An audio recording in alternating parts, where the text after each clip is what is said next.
Bonjour à tous et bienvenue dans ce tout nouveau journal du FCAT. Un journal une fois de plus avec quelques résultats puisque beaucoup de terrains ont été fermés cette semaine. C'est toi qui nous en parleras. Salut Fred. Salut Morgane. Tu vas bien? Ça va et toi? Bah ça va. On est une fois de plus le président, hein, ce sera le seul invité mais maintenant qui a pris racine ici dans ce seul PVC du journal, le président Jean-Pierre Froment. On est bien le dimanche soir, on est au chaud, voilà, donc on passe un moment de détente. Bon, donc salut Fred. Bonsoir Monsieur le Président. C'est bonjour. Ah bonjour Monsieur le Président, excusez-moi. Ah c'est déjà la guerre. Hein. Bonjour Morgane. Bonjour Jean-Pierre. Donc on commence tout de suite avec les résultats du week-end, sachant que notre équipe première qu'on attend et qu'on relance de chaque semaine, encore la semaine dernière, j'ai eu des commentaires d'Épernay par rapport au journal du week-end dernier qui m'ont dit c'est super ce que tu fais. Donc comme quoi Épernay nous suit aussi, mais ça n'a pas joué. Donc à toi Fred pour ces résultats. Donc je commence avec les U11 parce que j'ai eu l'agréable surprise d'avoir Adama qui s'occupe des U11 sur le secteur de la rivière de Corps qui m'a appelé cet après-midi, qui m'a demandé s'il pouvait me donner ses résultats. Donc avis à la population. Donc je lui donne ses scores. Donc il était en plateau à Montier-Ramé, il a fait 2 nuls et 1 défaite. Ça fait plaisir d'avoir des résultats quand même. Tout à fait. Donc ensuite on passe au U15. Les U15-3 s'imposent 3-1 face à Vilchatif. En U17, défaite de la PH 3-2 face à la SVPO et défaite de la 2 3-0 face à Bar-sur-Aube. L'UFOLEP fait match nul 2 partout après avoir mené 2-0, c'est un peu dommage. Et enfin la PL s'impose 4-1 face au Melda. Voilà, monsieur. C'est fini. C'est fini.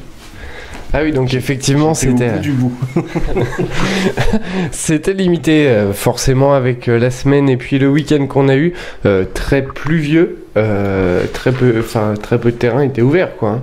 Oui, surtout celui d'Épernay, mais ça fait 2 fois, donc je pense qu'ils veulent pas nous jouer sur terrain gras, probablement. Tes copains d'Épernay, même s'ils entendent, c'est pas grave.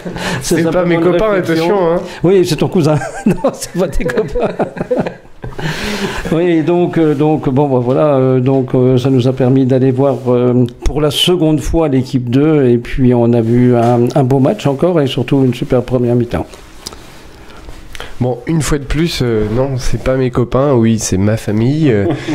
Encore un clin d'œil à Titou qui m'envoie des SMS pour me dire que il suit le journal, donc comme quoi Épernay suit le journal. Si seulement les gens du club pouvaient le suivre autant que les gens des autres clubs, ça serait bien.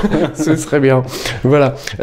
On va faire quand même un petit point sur cette victoire de nos seniors 2. Je pense que c'est important. On a reçu des U19, Jean-Pierre, la semaine dernière, grâce à leur victoire dans le journal. On les a eus, ils ont joué aujourd'hui, il y en a eu 2 ou 3 de mémoire qui étaient présents aujourd'hui avec les seniors 2, victoire des seniors 2 et maintien qui commence à enfin se décider.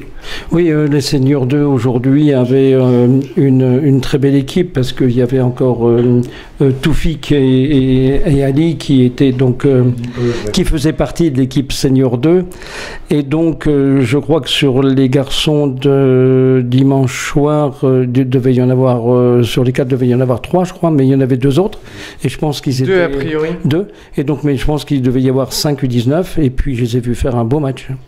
Ils ont été très bons. Donc comme quoi, le projet du club, puisque on en a déjà parlé, on s'est un petit peu engueulé par moment, puisque je pense que toi comme moi, on dit des choses comme on le pense. Du coup, une semaine après, tu réfléchis et tu reviens avec tes réponses. Comme quoi, finalement, ce projet commence à prendre forme. On intègre petit à petit ces jeunes-là pour réussir à atterrir en senior et réussir à maintenir aussi nos équipes seniors et à faire progresser nos équipes seniors. Oui, c'est vrai. D'ailleurs, j'ai souligné souligné en fin d'émission dernière que ces garçons-là avaient été très bons footballistiquement, mais aussi avaient un excellent état d'esprit et un très bon une très bonne analyse. Excuse-moi. C'est pas simple.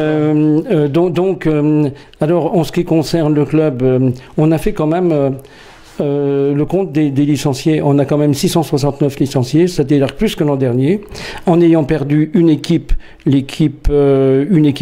senior, c'est-à-dire 30 ou 40 licenciés chez les seniors, et on est encore en progression au niveau du nombre de licenciés. Donc ça avance. On parlera en deuxième partie justement d'un projet aussi du club par rapport au club parent dont on a parlé régulièrement mais qui ne s'est pas concrétisé, et là on en parlera tout à l'heure justement pour avancer dans la situation, puisque le club a travaillé là-dessus. On va peut-être faire une petite coupure juste avant, à moins que tu aies des commentaires de match. Non, j'en ai pas. Donc on fait une petite pause pub pour nos sponsors comme d'habitude, et on se retrouve juste après.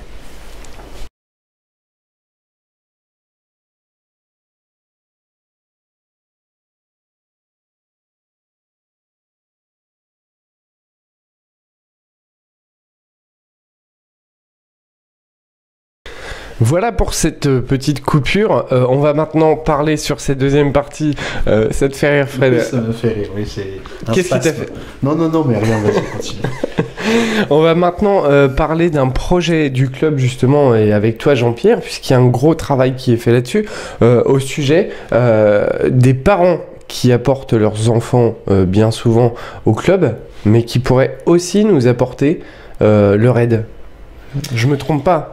Oui, en fait la réflexion, elle est qu'on est un club important et que comme toutes les associations, on recherche des bénévoles et des sponsors. Donc l'idée est partie de cette réflexion.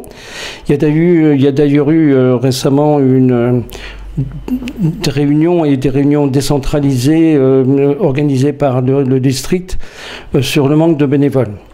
Donc il est bien évident qu'avec nos 669 licenciés, tout compris, je ne connais pas exactement le chiffre de joueurs, on n'est pas suffisamment nombreux et on a besoin à la fois de dirigeants, d'accompagnateurs et de sponsors. Donc l'idée, c'est de s'adresser à tous ces licenciés du club, parce qu'en fait, il y a certainement des gens qu'on ne connaît pas, qui ont peut-être des entreprises, qui sont aussi de profession libérale, et puis tous les autres.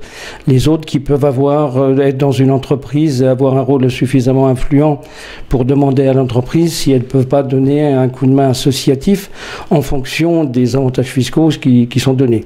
Donc l'idée là, c'est de toucher le maximum de monde dans notre périmètre de licenciés, afin d'essayer de recueillir suffisamment de gens pour accompagner nos équipes, parce qu'on a un nombre d'équipes important. Je disais tout à l'heure que j'ai entendu que Ali Oueda avec ses U17 n'avait personne pour l'accompagner, par exemple. Donc notre but, c'est pas de diminuer le nombre d'équipes, mais c'est de recruter une quinzaine de personnes qui puissent nous aider, parce qu'on n'est pas suffisamment nombreux. Donc voilà, c'est l'esprit. Et puis, ce qu'on souhaiterait aussi, c'est créer un club par an. Ça fait un bout de temps qu'on en parle, mais qu'on ne l'a jamais fait.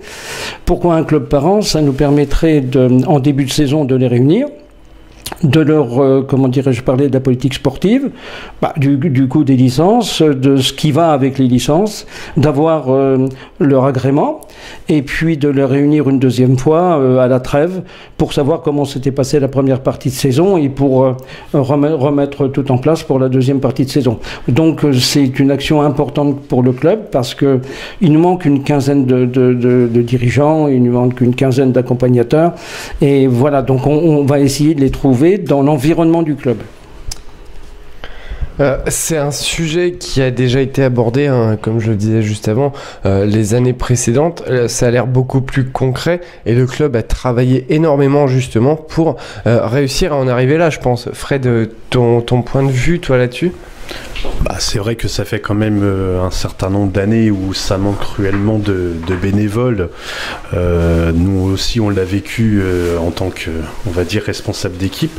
C'est vrai qu'on a du mal à trouver des gens qui nous accompagnent, même voilà, pour encadrer les jeunes, même s'ils n'ont pas forcément de responsabilité, mais au moins nous accompagner, nous aider à... Parce que c'est quand même, bon, il y a quand même des tâches à faire quand on s'occupe des équipes. Donc c'est vrai que sans bénévoles, il n'y a pas d'équipe, quoi. Hein, faut être clair. Hein, donc on souffre cruellement. Mais enfin, il n'y a pas que nous. Hein, il y a aussi toutes les associations en général. Voilà, souffrent cruellement de manque de bénévoles. Donc c'est vrai que d'aller chercher. Je pense que les parents, les oncles, les tantes qui ont un enfant qui font partie du club sont quand même quelque part concernés et puis ont quand même un intérêt, on va dire, si minime soit-il, mais au moins ont un intérêt à pourquoi pas nous aider s'ils en ont envie, quoi. Donc c'est vrai que l'action est quand même bien. Oui, je voudrais terminer en disant qu'en fait, ce mailing a été mis en forme avec une équipe de 5 personnes. Donc je remercie tous ceux qui ont participé. Et puis donc nous allons faire une réunion des éducateurs pour les sensibiliser sur cette action jeudi prochain, 18h30 à Saint-André. Donc vous êtes tous invités. Merci.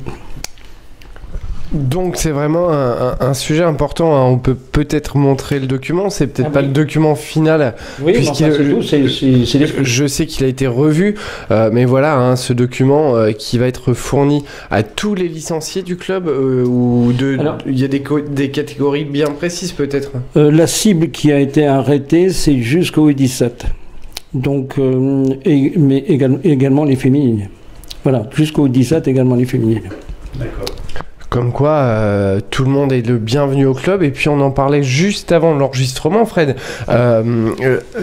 C'est aussi une façon de rapprocher les gens de nous pour justement avoir des moments de convivialité. Puis aussi impliquer les parents dans le. En fait, un club, c'est une grande famille, quoi. Hein. Moi, je le conçois comme ça, et je l'ai toujours conçu comme ça. C'est une grande famille où on emmène notre enfant faire du foot, et puis où, bah voilà, si on a un quart d'heure, 20 minutes par semaine, eh bien, on vient les voir, on vient donner un coup de main. Enfin, bref, c'est la vie, quoi. C'est convivial. Le côté convivial, je sais que Jean-Pierre, toi qui à mon avis a connu ça aussi dernièrement, puisque avant t'étais pas forcément dans le côté football, je sais que tes petits-enfants jouent au foot, mais les tournois par exemple, je prends le principe des tournois, hein, moi qui ai eu des équipes de jeunes en tournoi, comme Hervé le prompteur qui nous suit à chaque fois et qui nous donne beaucoup d'infos, comme Pierre aussi qui a eu ses enfants, on a tous fait des tournois avec les jeunes. Moi, j'ai pas eu la chance d'avoir mon enfant dans ces équipes, mais c'est des grands moments de convivialité justement avec tous les parents des enfants qui jouent dans cette équipe lors des tournois. Oui, il suffit de... Je ne sais pas si vous êtes déjà allé à la Journée nationale des débutants. Oui. Bah, il faut voir en fait tous les gens qui peuvent accompagner les enfants, c'est extraordinaire. Il y a les parents, il y a les oncles, les tantes, les grands-mères, les grands-pères, il y a tout le monde. Je trouve que c'est vraiment super. Donc je pense qu'il faut conserver cet esprit-là. Et puis encore une fois, il y a des gens qui peut-être qui n'osent pas ou qu'on n'a jamais sollicité et puis qui ne se sont peut-être même pas posé la question. D'où ce fameux projet. Voilà. Eh bien très bien, je pense qu'on a fait le tour là-dessus. La semaine dernière, on a parlé des 19 seniors sur la jonction, qui est pas simple, puisque forcément, c'est des niveaux très différents. Cette semaine, on a parlé des jeunes. Oui, et des moins jeunes, puisqu'au final, des papis de 80 ans peuvent venir nous accompagner. On va maintenant parler des matchs du week-end prochain avec toi, Fred, avant de se quitter. Donc on commence avec les U13. La une reçoit Morgendois en Challenge U13 samedi 11 à 14h30. En U15, la PH reçoit Chalon SPTT samedi 11 à 15h30. La 2 reçoit Marigny à Sofa samedi 11 à 15h. Et la 3 se déplace au Portugais de Romilly Morgendois samedi 11 à 15h. En U17, la PH reçoit Saint-Julien dimanche 12 à 10h. La 2 reçoit Marigny samedi 11 à 15h. En U19, la 2 reçoit Dizy samedi 11 à 15h30. En féminine, la DH reçoit Cormontreuil dimanche 12 à 15h. Les U18 reçoit Saint-Mémy samedi 11 à 14h30. En senior, la PL se déplace à Reims-Saint-Christophe dimanche 5 à 15h. Et enfin, la DH reçoit un gros du championnat Sedan dimanche 12 à 15h. Les premiers. Le premier du championnat, hein, espérons que ça se joue, on verra bien. Le terrain sera peut-être pas praticable, hein, vu le temps qu'ils annoncent la semaine prochaine, Président. Écoutez, moi je suis pas des services techniques de nos mairies, donc je sais pas. Ça risque d'être compliqué quand même. Oui, on a vu le match cet après-midi là, à Pont-Sainte-Marie, qui s'est bien déroulé, puis sur un terrain tout à fait correct, qui s'est pas tellement dégradé au fur et à mesure du match. Je me souviens, j'ai croisé l'arbitre qui m'a dit bon, on va débuter le match parce qu'il pleuvait des cordes avant le match. On va débuter le match, puis on verra au fur et à mesure des matchs. Mais en fait, on est allé jusqu'au bout sans aucun problème. Bon, voilà. On verra. On verra dimanche prochain en espérant que ça puisse se jouer. Ça fait 2 fois déjà qu'Épernay est reporté. Là, on joue normalement le Cador du championnat la semaine prochaine. Ça va être important pour nous quand même. Hein. Oui, c'est important. De toute façon, tous les matchs sont importants, mais en fait, les confrontations directes vont être de plus en plus très importantes. Donc, on verra. Donc on est allé chez eux, tu y étais. Je crois que en fait on a fait un nul, mais tiré par les cheveux en ce qui les concerne. Donc ma foi, on sait que notre équipe est capable de réaliser ce qu'on lui demande. Voilà, on verra bien. Et il le faudra s'il le faut.